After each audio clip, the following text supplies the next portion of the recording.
Lawmakers on Capitol Hill failing to reach agreement on a spending plan, with the main sticking point being President Trump's demand for a border wall. KTLA's John Fenolio here in studio with more on what the shutdown means and how long it might last. John. Well, MB Micah, the Senate adjourned tonight without a deal. Now, funding for about 25% of the federal government has expired. This is now the third time the government has shut down so far this year. Chaos before Christmas on Capitol Hill, where lawmakers have scrambled to come up with a spending bill. We're going to have a shutdown. There's nothing we can do about that because we need the Democrats to give us their votes. President Trump blaming Democrats after making it clear he won't sign any funding bill unless it includes money to build a wall along the southern border. One way or the other, we're going to get a wall. We're going to get a barrier, totally prepared for a very long shutdown. But it was Mr. Trump who claimed ownership of a government shutdown just last week. If we don't get what we want, one way or the other, whether it's through you, through a military, through anything you want to call, I will shut down the government. Okay. Communication appeared to be ongoing Friday night.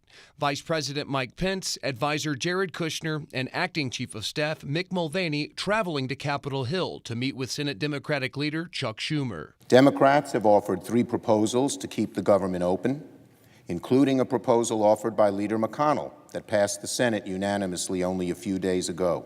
Thursday, House Republicans tried to pass a stopgap spending measure to extend government funding until February, including $5.7 billion for a wall.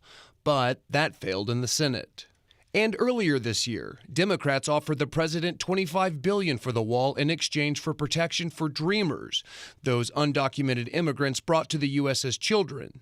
But Mr. Trump gave in to pressure from conservatives and refused the deal. This time around, Dems offered $1.6 billion in exchange for funding the government. But again, Mr. Trump said, no deal. Now, a stalemate with no end in sight. But positions may evolve. Just listen to what acting White House Chief of Staff Mick Mulvaney said about Trump's proposed border wall in 2015. The fence is an easy thing to sell politically.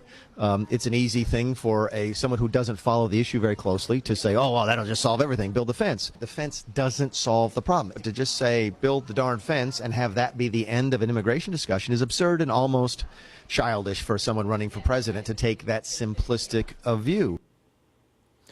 Affected government agencies include the Department of Homeland Security and Justice Department, just to name a few. Now, about 420,000 American workers will go without pay. Another 380,000 or so government workers will go on furlough. That's an unpaid leave of absence. The Senate did pass a bill to make sure employees who are furloughed will get back pay, but that bill still needs to pass the House. I'll send it back to you. John, thank you. Breaking